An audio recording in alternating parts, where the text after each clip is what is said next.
Fishermen are often seen as tough, persistent people. They brave all kinds of weather and challenges just for a good catch. But sometimes, their nets pull up the unexpected, things that are downright bizarre. From mass fish deaths to mysterious glowing blobs, join us as we dive into 15 of the most unsettling fishing moments ever recorded. Number 15. Creepy-looking fish. On one Sunday, specifically May 28, 2023, a Catskill, New York, resident named Eric Asinski went out for a regular fishing day with his son. Their target for the day, a handful of good old trout. Instead, he got himself a creature that was a perfect embodiment of the word weird. We're talking about a creature so strange it could give the Sarlacc pit from Star Wars a run for its money. Eric was so taken aback by his catch that he decided to share the experience with his fellow outdoor enthusiasts. He took some quick snapshots of this creepy creature and posted them on Catskill Outdoors, a Facebook group for outdoor aficionados like himself. The response was exactly what you'd expect, a mix of curiosity and downright horror. Finally, the mystery was solved. The creature was identified as a sea lamprey. Now, if you don't know what a sea lamprey is, picture a slimy, serpent-like fish that latches onto other fish and sucks out their life essence with its round, sucker-like mouth filled with rows of razor-sharp teeth. Did Eric kill it? Nope, he didn't. He decided to let it go back into the water after he was done with the photo op. As for the New York State Department of Environmental Conservation and other agencies, they've been taking steps to control these undersea menaces in Lake Champlain and its tributaries. Number 14. Dead shark gives birth. You know, sharks are truly something else. These ocean dwellers, they've been kicking it around for millions of years, and they're as varied as they come. We've got over 500 different kinds of shark swimming out there. But life's not always smooth sailing for sharks. They've got their fair share of trouble. The biggest one, getting snared by humans. Sometimes it's on purpose, other times it's by accident.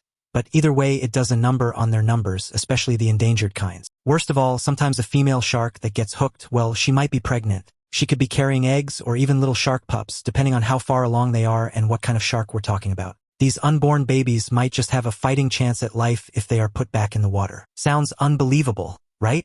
But there have been times when folks have stumbled upon baby sharks in a dead mama shark and taken matters into their own hands. They've performed on the spot C-sections to save these unborn sharks. Like this one time back in 2014, a family was fishing off Florida's coast. They caught a blacktip shark until they noticed something was moving inside it. One brave soul stepped up, did a bit of quick surgery on the dead shark, and 3 little guys came out of her and went back into the ocean alive and wriggling. Another time in 2021, a couple found a dead thresher shark washed up on a beach in the UK. They saw this weird bulge in her belly, got curious, and decided to take a closer look. What did they find? A single shark pup still breathing, still alive. They gently got the pup out and put it back in the sea. Number 13. 9-foot bluefin tuna. You know, some creatures on this planet are just born to impress. And let us tell you about one of these remarkable beings, the Atlantic bluefin tuna. They're not your average, everyday tuna you find canned in your local grocery store.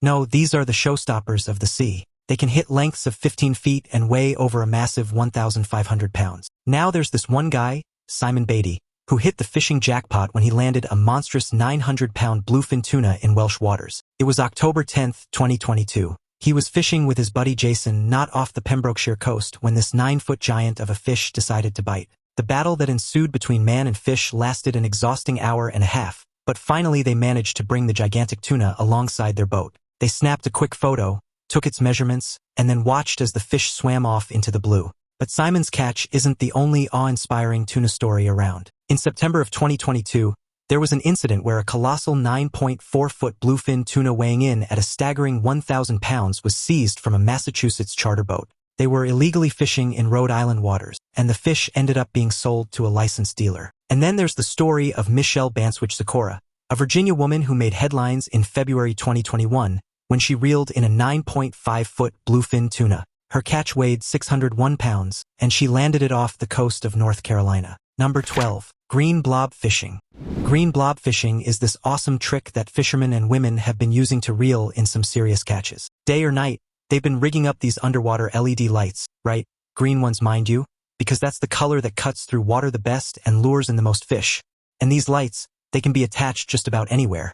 Boats, docks, piers, or even just dunked straight into the water. So how does this all work? Well, it's quite the spectacle. These green lights draw in plankton from the depths of the water, and where there's plankton, there are bait fish, and where there are bait fish, well, that's where the big guns come in. We're talking bass, catfish, trout, tarpon, you name it. The lights spark this sort of food chain reaction that's a mirror image of what happens out there in the wild. Now, what makes green blob fishing such a catch? First off, it shines a light on your prey, literally. It's easier to spot the fish, and that makes them easier to catch. Secondly, it's a 24/7 operation. Doesn't matter if it's 2 in the afternoon or 2 in the morning. Those lights will still be glowing, and the fish will still be going. To really nail the green blob fishing technique, you've got to keep a few things in mind. First, you've got to know where to set up shop. The perfect location and depth for the lights can depend on the type of fish you're after and the conditions of the water. Next, you've got to know your prey. The right bait and tackle can make all the difference. Number 11. Dead fish. Alright, here's a story that's going to blow your socks off. It all starts with the Ambergris, the second largest super trawler in the world. It stretches over 140 meters long and can process a mind-boggling 250 tons of fish a day. It's owned by the Pelagic Freezer Trawler Association, PFA, a group of European fishing companies who love to boast about their sustainable fishing practices. But let's just say not everyone's a fan of theirs. So now it's February 4th, 2022. Environmental activists were flying a drone over the Atlantic Ocean off the coast of France. And what do they spot? An enormous spill of dead fish, over 100,000 of them just floating around. These are blue whiting, part of the cod family. And guess who was behind it? Yup, it was our notorious super trawler, the Ambergris. According to PFA, it was an oops moment. They claimed the Ambergris had a fishing incident where its net broke, leading to all these fish slipping out and dying. They stressed it was a very rare occurrence and promised the lost fish would be subtracted from the vessel's quota as per EU law. But the people at Sea Shepherd France, who spotted the spill, weren't buying it. But let's take a step back and look at the bigger picture. This spill isn't just about a boatload of dead fish. It's a glaring sign of the toll industrial fishing fleets are taking on our oceans. Over a third of global fish stocks are overfished or depleted. Another 60% are maxed out. There's no room for more fishing pressure, and it's not just about the fish. Overfishing threatens food security, livelihoods, biodiversity, and even climate change mitigation. Number 10. Noodling. You've heard of fishing with rods and nets, right? But what about noodling? That's right, noodling. It's a hands-on, quite literally, type of fishing where you ditch all the gear and rely only on your hands or feet to catch fish, particularly catfish. An age-old practice traced back to Native Americans, it's still happening today, mostly in the southern states of the U.S. Back in 1989, Jerry Ryder, a champion noodler from Oklahoma, was invited to demonstrate his noodling prowess on the David Letterman show, and boy did he bring a showstopper, a 60-pound catfish caught single-handedly, quite literally. For most noodlers, the thrill isn't just about catching a big fish, it's about facing fear head-on. When they plunge their hands into dark, murky holes, they never know what's waiting inside. Sometimes it's a catfish, other times it's a snapping turtle, a snake, or even a beaver. The adrenaline rush is what keeps enthusiasts coming back, calling it the purest form of fishing. Across rivers in Oklahoma, Louisiana, and Mississippi, families pass down noodling traditions like sacred rites, teaching younger generations how to feel for gills, gauge depth, and respect the river's power. The community is tight-knit, often gathering around bonfires after long days on the water, sharing tales of close calls and legendary catches. And in a sport that mixes danger with sheer determination, the line between courage and madness often blurs. But that's exactly what makes noodling irresistible to its devoted fans. Again in 2001, Bradley Beasley rolled out a documentary called Noodling, putting the spotlight on the history and culture of noodling in Oklahoma. The film followed the journey of noodlers as they geared up for the annual Noodling tournament. The prize, accolades for the biggest catfish caught by hand. The documentary was a hit, even inspiring a sequel in 2011. The noodling world had another big moment in 2013. Lucy Millsap, a 19-year-old cheerleader from Texas, caught a whopping 72-pound flathead catfish with her bare hands at the Noodling tournament. Not only did she win, but she also became the first woman to do so. There was a bit of a stir with some male competitors crying foul, but Millsap stood her ground. She said she had been noodling since she was a 5-year-old under her father's guidance, and her win? She wanted it to inspire other women to try noodling. Number 9. Woman versus alligator. Vicki Baker, an interior designer from Ocala, Florida, was having what she thought would be a peaceful paddleboarding session on the Silver River. Little did she know she was in for the ride of her life. The 60-year-old woman was out there enjoying the clear water, the chirping of the birds, the general tranquility of it all, and then out of nowhere this ginormous alligator, about 10 to 12 feet long, starts swimming straight toward her. Vicki tried to scare the beast off, yelling at it and even attempted to push it away with her paddle, but this gator, it didn't seem to care. It just kept coming, even trying to take a bite out of her paddleboard. Now Vicki had seen alligators before, but this one, it was different. It was super aggressive. She suspected that someone had been feeding it, which made the situation even scarier. This alligator wasn't just going after her paddleboard. It was hissing at Vicky, showing off its massive teeth. It was one big, frightening warning sign. Vicky admitted that she was terrified, but there was a part of her that was also awestruck. In her chat with the New York Post, she said that it was kind of cool to see him, but she didn't want him coming after me, and she was just amazed by the size of him. After what must have felt like an eternity, about 5 minutes of this alligator stalking and attacking her, it finally gave up and swam away. Vicky was shaken, of course, but also a bit puzzled by the alligator's behavior. Despite her scary encounter, Vicky walked away unscathed and insisted she didn't want the alligator harmed. Number 8. Fire fishing. Next up on the list is an age-old Taiwanese fishing tradition so captivating, so otherworldly, it's gonna reel you in. We're talking about fire fishing, and no, it's not about grilling sardines but actually catching them using fire. Originating hundreds of years ago from the indigenous Baja people of northern Taiwan, this technique involves lighting up a stick with acetylene gas and drawing the fish to the surface using the bright, mesmerizing light and warmth. Then, the fishermen swoop in with their nets to catch these silver-scaled beauties, locally called fireflies of the sea, due to their shimmering scales. The process is a true art form, requiring split-second timing and expert coordination among the crew. As the fire blazes above the waves, hundreds of sardines leap toward the glowing light, mistaking it for the moon reflecting off the water's surface. The scene transforms into pure magic, sparks flying, waves shimmering gold, and the fishermen shouting in unison as they cast their nets at just the right moment. In the past, entire coastal villages would come alive at night, the horizon glowing like a fiery necklace draped across the sea. Children would sit on the shore, watching in awe as their fathers and grandfathers illuminated the dark waters. The air smelled of salt, smoke, and adventure, a ritual passed down through generations that blended skill, science, and spirituality.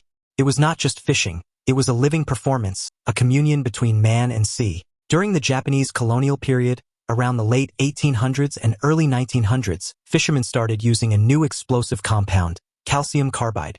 When mixed with water, this stuff produces acetylene gas, which, when ignited, lights up like a mini-sun. The fishermen call these calcium carbide chunks sulfuric stones, due to their funky smell and look. Imagine a coastal town in New Taipei City called Jinshan once, illuminated by around 100 of these blazing fire fishing boats in the peak season, from May to August. It was an unbelievable spectacle. The sea lit up with the golden glow from the fires, an image so captivating it used to lure tourists and photographers from all over.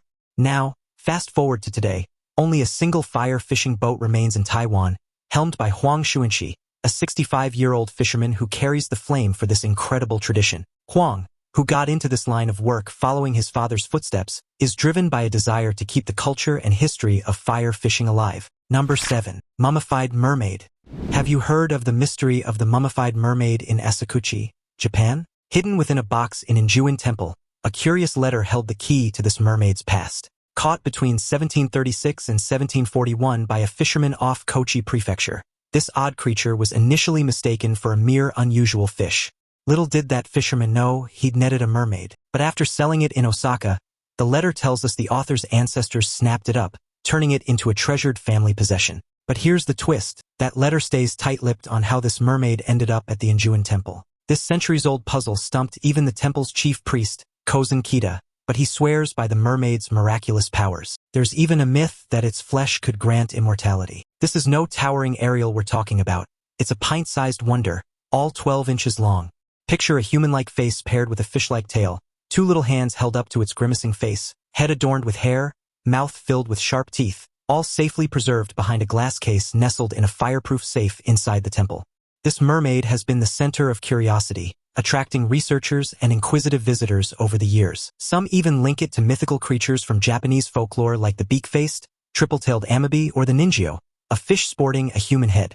But science has burst this bubble. The mermaid isn't a real creature, but a cleverly crafted artifice. A team from Kurashiki University of Science and the Arts delved into the mystery, subjecting the mermaid to CT scans and DNA analysis. Their findings? It was made of paper, cloth, and cotton, with no hint of a skeleton. Attached to this figure were fish fins, bones, teeth, and even mammal hair. It was dated to the late 1800s, suggesting it was crafted to cater to Western tourists or collectors. Number 6. Gigantic diamondback squid. So there's this fisherman by the name of Niko Arovich. This isn't your everyday kind of guy. He's not into sitting on the riverbank hoping to catch a trout or two. No, Nico is a commercial fisherman. He hails from Hilo Harbor, Hawaii, and let us tell you, Nico and his crew came across something out of this world. So it's February 1st, 2023. Nico and his boys are out there in the dark blue depths of the ocean. We're talking about 6,000 feet deep here. So they're out there when something strange catches their eye. At first they think, hey, it's a manta ray. But as the shadow beneath the surface grew larger and larger, even the seasoned fisherman felt a jolt of unease. The water around the boat churned as the creature shifted, its long tentacles reflecting flashes of silver under the midday sun. One of the crew shouted, "That's no ray," as the massive squid surfaced, its enormous eyes glowing eerily like twin green orbs. For a moment, everyone stood frozen, staring at the colossal being, the ocean utterly silent except for the sound of waves lapping against the hull. Then instinct took over, and chaos erupted as they scrambled for their gear, trying to make sense of what they were seeing. As the creature got closer to the boat, they realized they were dealing with something much more unusual. A gigantic squid, but not just any squid. This was a diamondback squid, characterized by that distinctive diamond-shaped fin. Nico tried to hook this behemoth, but it slipped away, plunging back into the deep. Then out of the blue, the squid popped back up. This time, Nico used a gaff, a long pole with a wicked sharp hook at the end. He stabs the giant in the head, pulls it on board. The thing was a real monster, the biggest squid he'd ever seen and heavy as heck. It was so slippery and enormous that it took 4 men just to lift it. This was a real giant, measuring a whopping 4.8 feet long, 2.1 feet across, and tipping the scales at around 33.5 pounds. With his fresh record in the bag, Nico was all set to send his application to the Hawaii State Record Fishing Committee to make it official. But that wasn't the end of the line for the monster squid. Nico sold his catch to a local fish market. They hadn't seen a squid this big in years, and they estimated it could make about 100 plates of calamari. Now it's time for today's topic. Off the northern coast of Queensland, Australia, a group of fishermen aboard the trawler Sea Wanderer experienced something that's now baffling both experts and the internet alike. It was a calm night in March 2024 when Captain Brian Holloway and his crew were hauling in their nets near the Coral Sea. Expecting their usual catch of snapper and squid, they were instead met with something entirely different. A shape moving within the net that glowed faintly under the moonlight. When the heavy mesh broke the surface, the crew froze. Inside appeared to be a humanoid form, pale, slender, and motionless. Before they could react, the figure stirred, revealing large, dark eyes that reflected the deck lights. Moments later, it slipped free, diving into the black water with a powerful flick. The entire encounter lasted less than a minute, but one deckhand, Marcus Lee, managed to capture a single photograph before the creature vanished beneath the waves. Marine biologists from the University of Sydney reviewed the image, but none could identify the species. Some claimed it was a deep-sea diver illusion or a distorted marine mammal, while others hinted at an undiscovered life form. What do you think? Hoax, illusion, or something truly unknown lurking in our oceans? Number 5. Sewer fishing. Well, here's a story that'll make you double take. You've heard of fishing in the ocean, lakes, or rivers, right?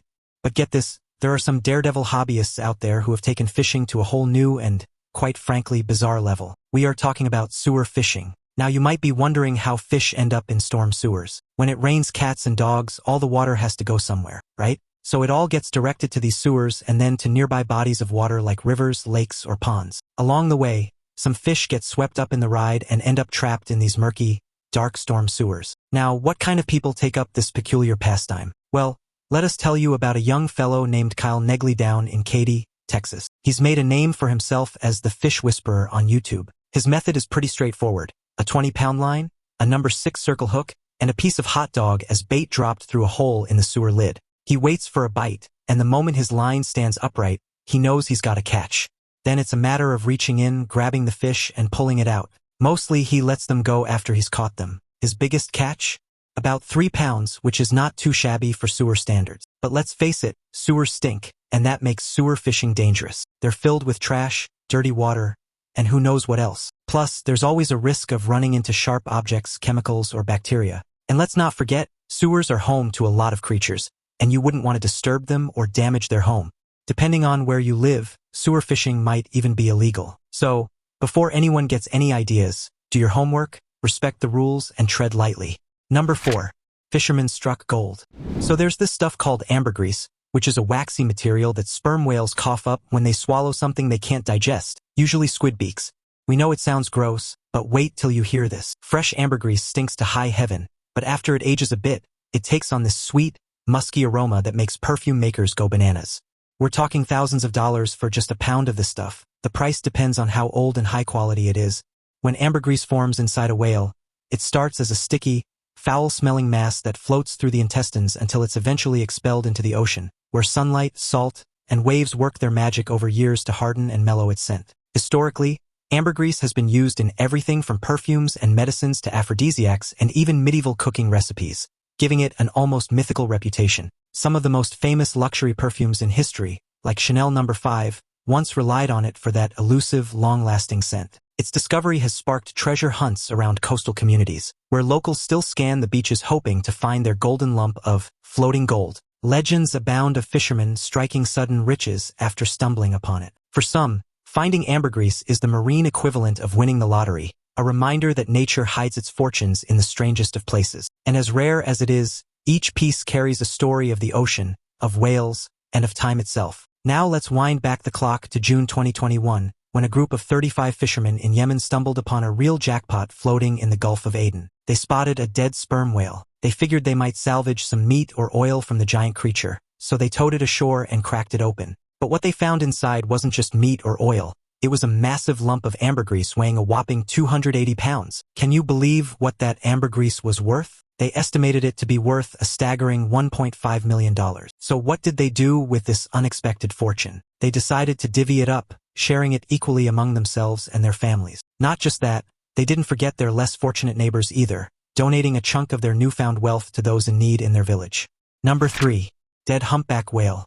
Have you ever heard the haunting song of a humpback whale? These marine mammals are truly remarkable. They can reach a length of 16 meters and tip the scales at about 3,600 kilograms. But here's where the story takes a turn. You see, these magnificent creatures, they're grappling with some major threats due to us humans. The red flag that made everyone sit up and take notice was when dead humpback whales started washing up on the east coast of the United States. Now, this wasn't just a one-off event. NOAA reported a total of 178 humpback whale deaths from January 2016 to January 2023.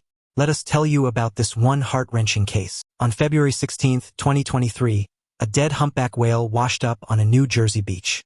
The 35-foot juvenile female was first spotted floating offshore 5 days earlier. A necropsy done by NOAA found that the whale had been hit by a vessel either before or after it died. But with the body being heavily decomposed, the exact cause and time of death couldn't be nailed down. Unfortunately, this wasn't a standalone incident. New Jersey had seen 5 humpback whale strandings in 2023 alone, which is unusually high for the state. Other states along the East Coast also witnessed a hike in the number of humpback whale stranding. In 2023 itself, there were 10 such strandings reported along the Atlantic coast. Why is this happening, you ask? Scientists and officials are scratching their heads trying to crack this mystery. Some point fingers at offshore wind farms, blaming noise pollution from seismic surveys or construction activities. But NOAA made it clear there's no evidence to back this claim. We need more research to understand what's really going on. Number 2.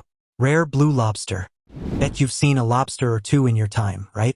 Reddish-brown, clambering around in a restaurant tank. But let us tell you about a kind of lobster you might not have come across. The blue lobster. Yes, you heard it right. A lobster that's as blue as the deep sea. They're super rare, a true spectacle of nature, with odds of spotting one being 1 in 2 million. What makes these lobsters blue? Well, they've won the genetic lottery. They churn out a lot of a protein called crustacean, which teams up with a pigment called astaxanthin, and voila, you've got a blue lobster. Now let's talk about a lucky fisherman, Morgan Besek, who netted one of these blue beauties off the coast of Jersey, an island in the English Channel. He was out fishing with his father and brother, and among the 400 pots they hauled up, there was this stunning cobalt blue lobster. Now Morgan, he'd never seen anything like this before, and instead of popping this rare catch into the pot for a lobster bisque, he decided to let the little guy go, hoping it would live long, reproduce, and spread some of that blue magic to its offspring. But it's not just in Europe that these blue lobsters are making waves. A father-son fishing team in Maine, USA, netted a blue lobster while fishing off Peaks Island. They named it Lucky Blue and took it to a local family-owned restaurant. Becky Rand, the owner, decided to let her customers feast their eyes on Lucky Blue before releasing it back into the sea after a couple of weeks. She was hoping Lucky Blue would find a mate and make more little blue lobsters. Number 1. Shark versus man. It's time to talk about sharks, fishermen, and some cameras that luckily were in the right place at the right time. Back in 2015, off the coast of Port Lincoln in South Australia, a bunch of Australian anglers found themselves face to face with a great white shark. Not just any shark, though. This one was a giant. We're talking 18 feet long and weighing over 2 tons. All she wanted was a piece of the tuna bait the fishermen had hooked on their line. This enormous beast wasn't just going away, though. Nope, she stuck around for a good 40 minutes, circling the boat, even taking a bite or two at the fishing gear. And get this, she gave the boat a friendly little nudge with her nose. The fishermen, in a mix of awe and fear, managed to capture this spectacle on camera, sharing it online for everyone to watch. The best part? This was the legendary Joan of Shark, one of the largest of her kind ever recorded, tagged by researchers a year prior. Joan is a bit of a local celebrity around Port Lincoln, a popular spot for shark tourism. The fishermen, though a bit shaken, felt privileged to have witnessed such a majestic creature up close and unharmed. Fast forward to 2017. We're now in Cape Cod Bay, Massachusetts, with 2 fishermen on the hunt for striped bass. Suddenly, they spot a large dorsal fin cutting through the water. This was no ordinary fish. It was another great white shark, even bigger than our friend Joan, measuring about 20 feet and weighing over 3 tons. With impressive agility and speed, the shark launched itself towards the rail of their boat, showing off its gills and teeth, even trying to snatch their catch. The fishermen, while initially shocked, found themselves mesmerized by the sheer beauty and power of the creature. Thanks for watching. See you in our next video.